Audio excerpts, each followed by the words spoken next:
recently the largest college admissions scandal ever was uncovered. Over 50 people were indicted of sending bribes to get their kids admitted to college, and two of the notable names were Lori Loughlin, Aunt Becky from Full House, and Felicity Huffman were two of the names charged.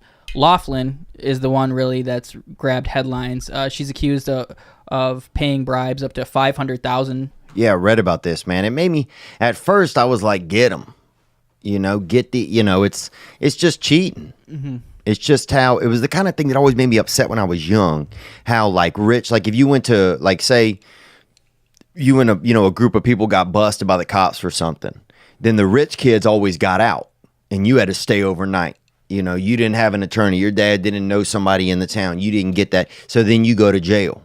It's a lot of times why a lot of, you see a lot more incarceration of blacks and minorities and poor people overall, really poor people. I mean, we can always kind of, say it's colors and this and that and ethnicities, but really it's really poverty. When you see poor, because they don't have that phone call. Nobody in their family knows that guy to get them out. And nobody in their family knows that guy to get them into college. So it's like, when you have some kid who's a fucking, some kind of kid who's always had it easy, it's like, what do you teach them, if they find out? I wonder if she's apologized to her daughter. I wonder if they even care, if any of them, Maybe when you're like rich like that, you don't even, it's just part of life. It made me mad, though, because I always hated that. I don't know if it's called nepotism or what it is, but it's like where, when it's a lot of jobs, it's a lot of like, your dad knows somebody at the business, and so that's why you got the job. But then some of that, it's like I can't be mad because some of that's just the way that life works. Mm-hmm. The thing that just people are bummed out about is Lori Loughlin's daughter, she's one of them, is like a successful YouTuber in her own right. Mm-hmm. And this video came out of her bragging how she didn't care about school and she was only going to USC to party and do the game days. And that like really rubbed people the wrong way because like she's clearly squandering this opportunity that 1,000 people out there would give their left nut for. Wow. That's crazy, man. It's just, I don't know. Yeah, it just makes me mad. And I guess it's like, can we be as mad at the kids? It's more the parents, really. Mm-hmm. And then part of me is like, the parents, their thinking is, I want the best for my children. Right. I have the means to do so. Right. So it's tough. But yeah, when you think about the people who didn't get the opportunity because it happened, that's where it becomes a problem, I think. Yeah. Yeah, and then it's like... Yeah, it's just that it's tough. It's like, yeah, the parents want the best opportunity, but I think the best opportunity is like letting the kids learn, it would seem like. But, I think about this. It's like I think about, if you grew up with like of not a lot of means, when you had to work hard or you had to work early or your parents didn't have, the high education or the opportunities. Maybe their parents didn't have them, so your parents didn't really have them. But then you come up in your life and get to like a different maybe class, hypothetically, or different financial level. Then you raise the kids that were the kids you used to hate because they had everything. That's the crazy thing to me.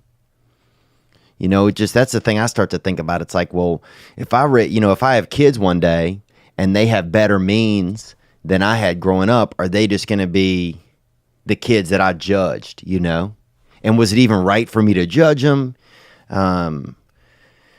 It just seems like, just how do you... It's like the middle is always kind of the best. It's to be able to monitor if you can stay in the middle of things.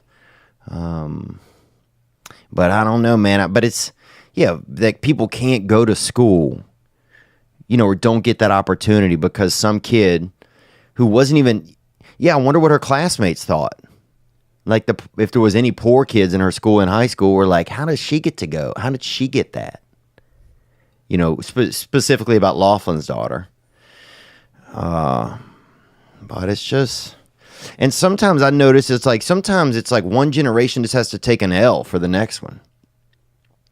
It's like sometimes your parents had to work their asses off, And then you're so then things are easier for the next generation. They're just going to be the ones that work hard, and then their kids will have it better. It's just kind of the way it goes a lot of times. Sometimes it's, my parents had to work harder. Their parents had, it's like it takes a couple generations sometimes for a family to get, means to have more of an opportunity. And some of that's just life, I think. But damn, bro, I'd be pissed if I were. Well, who do you think's upset about this? Probably just who? Kids that couldn't get in? Yeah, 100%. Like overachievers who come from poor families who didn't get the opportunity because they don't have someone in their corner. Like you said, they don't have that phone call. Right. Yeah, man, that shit always made me mad.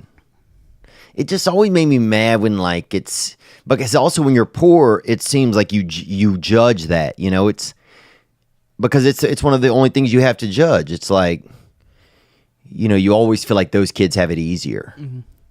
And in some ways they do, maybe. But in some ways they also don't. I mean, there's still people with feelings and, people that are just living in the environments that they are living in. Like Jordan Peterson says, you don't necessarily have to have equality of outcome, but you at least want equality of opportunity. Yeah. So those kids feel like they're doing everything they can, but it's still not a level playing field. Yeah. Yeah, and they would bring them and they'd be like, yeah, Suzette here is on the fucking Domino's squad, And they'd be like, really? And that's how they were doing it, I guess. They were getting coaches to say that students played in certain sports and strange events. I think this thing's going to grow, though. I don't think this is the first time you're going to see this. I think this has got to be happening everywhere. And good. I think a lot of this stuff is a kind of like there's a big bit of corrections that I think needs to have occurred in America for a long time and everywhere. It's like where, it's not just what you have, but who you are should weigh in on things a little bit more somehow. And maybe that's because everything kind of always evens out. I think anyway. I think you have to believe that. Karma, it always kind of evens out. Some things always seem easier, but then you get into them and you're like, oh, this isn't really, it's just, it's not easier. It's, everything always seems to even out, I feel like. But I'm just rambling. What were you going to say, Nick? You mentioned how you believe it's rampant, and I do too. I think this is happening all the time. And then I don't know if it's a little Eddie Bravo in me, but I'm like, what occurred to make this one come to light when we both believe it's probably happening everywhere? But who pissed off who to make this, that all the shit's hitting the fan all of a sudden when I'm sure there's thousands of people operating like this for a long time. Yeah. Well, it's when something grows, if it gets bigger, then more people get involved, more people have an opportunity to see what's going on. Could have been somebody that lost their job and called it out. I'm not sure. Do you know? No, I don't know what really. There's been a federal investigation ongoing, and they finally just announced it. But it also reminds me of the Bob Kraft thing. There are thousands of massage parlors where the happy ending is a thing. Yeah. But this one, for some reason, makes news, and they're putting other people's names out there, and it's just why now? Right. Yeah, man. And here's the thing: Bob Kraft's 70-something years old. Dude, you want the guy's wife jerking him off? She's fucking 78 or 90. Dude, the guy, you want a younger person with decent flexibility and dexterity to masturbate the man. No arthritis? Well, yeah, or just, God forbid somebody's grandmother's over there having to jerk him off, even if it's his wife. If somebody, they're good at it, they fucking, juggle or whatever they do, that's the person you want doing it. Somebody that fucking can work at a strip mall and who can get there.